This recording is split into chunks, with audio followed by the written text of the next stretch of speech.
मां भारती के चरणों में नमन बंदन करते हुए आज के वन नेशन वन इलेक्शन, एक देश एक चुनाव, जिस प्रबुद्ध वर्ग की गोष्ठी में मंच पर विराजमान आज के मुख्य वक्ता आदरणीय श्री डॉक्टर अवधेश गुप्ता जी, अवधेश रखपाल जी और हमारे सदर विधायक आदरणीय श्री रामरतन कुशवाहा जी, भारतीय जनता पार्टी के जिलाध्यक्ष श्री हरिश्चंद्र जी रावत जी, हमारे पार्टी के पूर्व जिलाध्यक्ष आदरणीय श्री प्रदीप चौबे जी, पूर्व जिलाध्यक्ष आदरणीय श्री जगदीश सिंह लोधी जी, पूर्व जिलाध्यक्ष आदरणीय श्री हरिराम निरंजन जी और श्री पूर्व जिलाध्यक्ष श्री राजकुमार जी जैन, और हमारे बीच स्नेह से हम लोग नेताजी कहते हैं जनपद के प्रथम नागरिक श्री कैलाश जी निरंजन जी, सामने की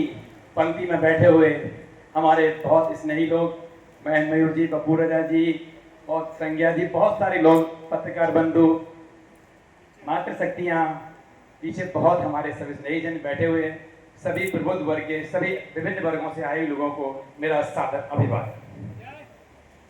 बंधु, आज सभी वक्ताओं ने इस विषय पर जिस तरह की प्रतिक्रिया व्यक्त की, ये बहुत ही सकारात्मक प्रतिक्रिया रही लोगों की।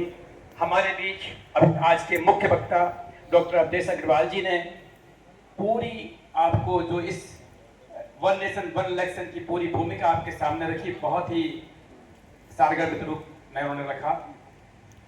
क्यों जरूरत पड़ी हमें इस प्रबुद्ध वर्ग सम्मेलन की, क्यों ये मुद्दा इतना जो है संवेदनशील हो गया। हमारा देश एक बहुत बड़ा देश है, 1 से 30 करोड़ की जनता, यहाँ लोकसभा के चुनाव, विभिन्न राज्यों के अलग अलग चरणों में होने वाले चुनाव और अलग अलग लोकल बॉडीज के इलेक्शन, इस तरह से देखा जाए तो हर साल कहीं ना कहीं कोई ना कोई चुनाव होता रहता है। हमारे देश की सरकार, हमें लगता है, लगभग चुनाव की व्यवस्थाएं मिलाने में ही व्यस्त रहती है। देश का विकास बहुत पीछे छूट जाता है।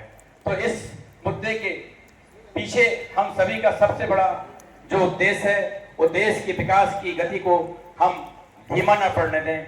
और इसके बाद जब हम चुनाव की बात करते हैं, क्या होता है चुनाव में, जब किसी जगह भी चुनाव होता है तो 1 साल पहले ही पूरा सरकारी तंत्र चुनाव की व्यवस्थाओं में लग जाता है। 27 में चुनाव है तो अभी से आप जाइए तो निर्वाचन कार्यालय अपने काम में लग गया है, अधिकारी उसी में व्यस्त हो जाते हैं, सत्तारूढ़ पार्टी अपनी सत्ता बचाने में लग जाती है, विपक्षी पार्टियां सत्ता हथियाने के चक्कर में लग जाते हैं।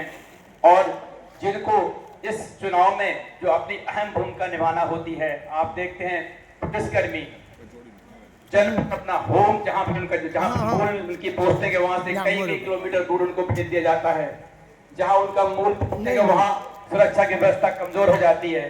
जो अभी शिक्षक वर्ग से, जैसे चौरसिया जी ने जो अपना मुद्दा उठाया था, अधिकतर शिक्षकों की ड्यूटी लगती है, सरकारी कर्मचारियों की ड्यूटी लगती है। कई लोगों के लिए बहुत प्रतिकूल परिस्थितियां होती हैं। जब इस तरह की ड्यूटी लगाई जाती है निर्वाचन में, तो किसी भी परिस्थिति में किसी को छुट्टियां नहीं मिलती हैं। तो जो निर्वाचन में कर्मी होते हैं, जो चुनाव के अधिष्ठान अधिकारी होते हैं, सभी बहुत परेशान होते हैं। मौसम कभी कभी प्रतिकूल होता है और जहां जहां चुनाव होते हैं निर्वाचन क्षेत्रों में ऐसी परिस्थितियां नहीं होती कि गर्मी में ठंडक प्रदान कर दी जाए। इन सब के बाद अगर देखा जाए तो बहुत ज्यादा